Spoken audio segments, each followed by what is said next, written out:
Hello and welcome to another Doctor's Assistant 1 video, and today I'm taking a look at the episode Doctor Who, The Wrath of the Iceni. First of all I'll go through the packaging. We have Tom Baker and Louise Jameson here in what is essentially Boudica's shield, to my knowledge. Hazard, image of Boudica there. The Romans, and then loads of fire and stuff. Very good cover, if you ask me, anyway. The Tom Baker logo and logo there, and then the sort of time vortex type thing there. The banner of sorts as well, and the background. The Wrath of the Iceni, or Iceni, or whatever, however you pronounce that. Written by John Dorney. You've also got Classic Doctor's Brand New Adventures, the audio adventures of Doctor Who as well. On the spine you've got 1.3, so it's the first series, Fourth Doctor Adventures episodes, and episode 3, Big Finish, Wrath of the Iceni, Doctor Who, and then the Fourth Doctor thing there. Its running time is 60 minutes, and it's 2 parts, so it's 30 minutes each. All the cast, a bio, and then this sort of red sort of TARDIS as well in the background, or TARDIS in the background. And then you've got the reversible cover, and you've got the disc, the sort of almost Jumper Tweet-esque time vortex in sort of a reddish pink sort of colour. So what did I think of Wrath of the Iceni? Well, it went by very quickly for me, as I think it just flew by because it was so... It flew by so quickly because I think the fluidity and pacing of it is just so well and remarkably well, because it fits well, or it just is a coherent, nice story. I mean, this is how good it is to me anyway, at least, is the fact that I could pretty much, picture 9 times out of 10, picture most of the things that were happening in the story. And also, 9 times out of 10, I wasn't getting lost either. Now, although I don't personally know a lot about this period of time that they're set in, and that, with, like, Boudica and stuff like that, I genuinely don't know that much about that period of history. But to be fair, the way I see it is, with this in particular, and with the idea of pure historicals, they're almost like, perceive them, if you will, or if you want to, as windows, and that you can see through them to see that, slice of history. Whether or not you understand said history is irrelevant. Just being privileged and honoured enough to be able to perceive that part of history through someone else's perspective / through any sort of form of media, I think is quite, marvellous, really, quite frankly, and I think this is the first story thus far in the Fourth Doctor Adventure series that really homes in on the character of Leela, and really allows Leela's character to have some real well-needed sort of character development.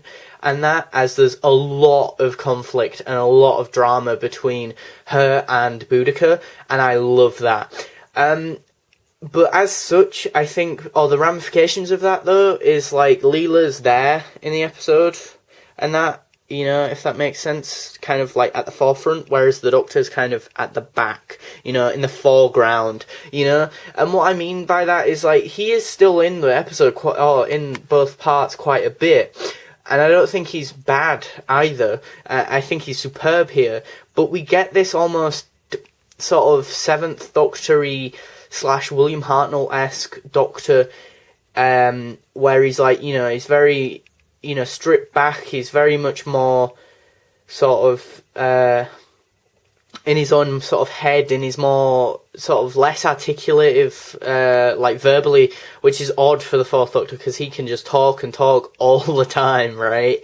And the thing is, I think here we see him in this such a different context that it's almost like we're breathing new life, or not into the Fourth Doctor, or not even so much new life, but a new layer underneath the onion, so to speak, that is the Fourth Doctor, because he is so very complex as a Doctor, I think. Hence the reason why I think he's my favourite Doctor, the Fourth, because, you get an episode like this, which is a pure historical, and he's almost acting like how David Tennant acted in Fires of Pompeii.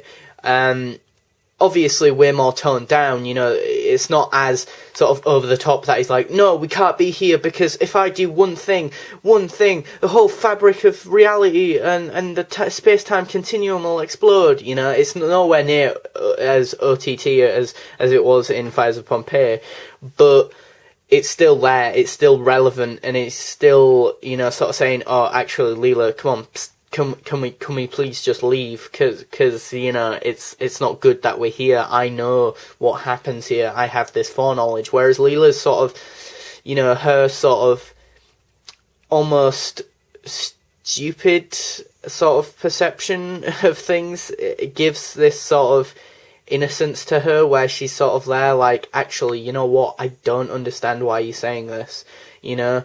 And again, I've never really experienced a pure historical before, I don't think, to my knowledge. I mean, excluding Black Orchid, but even then, the last time I tried to watch that, I fell asleep because it was that boring. A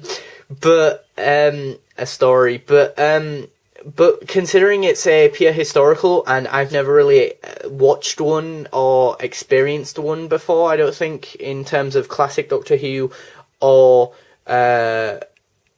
audio before. I think maybe the War Games, is that a pure historical? It really wouldn't be, I don't think so. Anyway, so this might actually be the first and only pure historical that I've ever watched / listened to, in this case listened to, and you know what, it really is probably a brilliant starting point for anyone who's never listened to / watched a pure historical. It really is really easy to get into. There's only mainly 4 characters, the Doctor, Leela, another character who I can't remember but is really good, by the way, and Boudica. And Boudica is superb here as well, and I love the arc, the character arc that Leela goes on in this story, because again, in retrospect, Renaissance Man was very much about Tom Baker's Fourth Doctor being this intellectual, amazing Doctor who could, who can defeat his enemies with his intellect, right? But because of that, in retrospect, I think Leela was very much at the background and the Doctor was very much at the forefront, whereas, as I say, here it's the opposite way around. I think Leela's very much at the forefront and the Doctor's very much more sort of in the background, which, to be fair, is rather refreshing as well, because it's very rare that we ever see the Fourth Doctor in particular ever sort of take the back seat and let the companion almost be in the spotlight, so to speak, and it's extremely refreshing, and it's nice because it just gives us some sort of breathing space to sort of almost sort of get more used to, Leela's character, but also some breathing space to, sort of take a step back from just the Doctor and focus a bit more on the companion.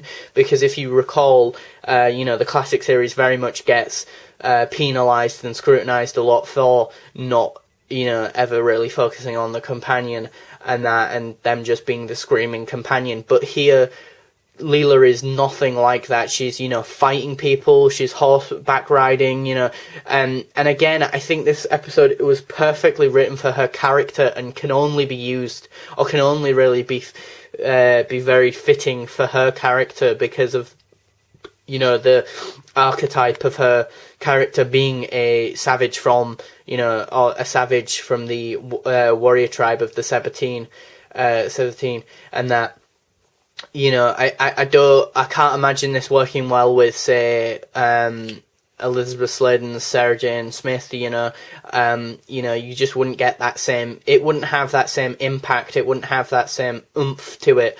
Now, this is something I never ever seem to talk about in terms of Doctor Who reviews, whether it's Classic Who or the audios, but I think it's because I always forget. But here, the music was superb. You know, I love the music. I love the sound design. The sound design's really good. Not that it wasn't in Destination Nova or Renaissance Man, but I might as well talk about it whilst I'm talking about the music. The music was on point.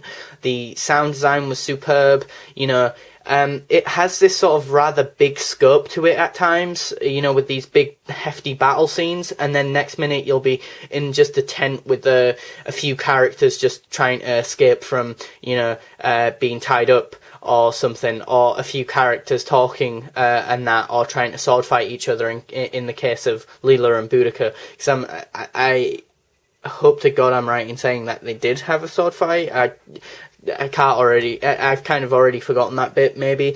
You know, but I to my knowledge, I think they did have a sword fight, and that was really cool. You know, I don't know. I think, as I say, Tom Baker does take a back seat here, but I'm not complaining about that. But it's just such an oddity, you know, in terms of the Fourth Doctor. But it's refreshing and it's nice. It's a nice change of pace. Is definitely what I'm trying to get at. Leela is amazing here. You know, again, she sort of at first sort of you know, sort of likes Boudica. Then she starts to sort of maybe think actually she's not so good. But then even by the end, I think she doesn't hate Boudica, but she definitely doesn't believe in the same things as Boudica, but she still respects her and that, and I quite like that, you know. And I quite like the beginning, you know, some of the Doctor says about names and not them not having meaning, and that they don't always have meaning, and then it comes up later on that Leela says that to Boudica and she just doesn't get it, and that, and it just sort of is almost like a sort of fourth wall break sort of moment, as to say, yes, audience, Leela is actually learning and growing as a character, which I quite liked, you know. So overall, what would I give Wrath of the Iceni out of 10? I would give it a solid 8 out of 10. Definitely, you know, on par with Energy of the Daleks. Energy of the Daleks and this one are just, you know, 2 8s out of 10. Renaissance Man I gave a 7, and then and then the first episode, Destination Nova, I gave a 6. So yeah, thanks for watching. Comment, rate, and subscribe.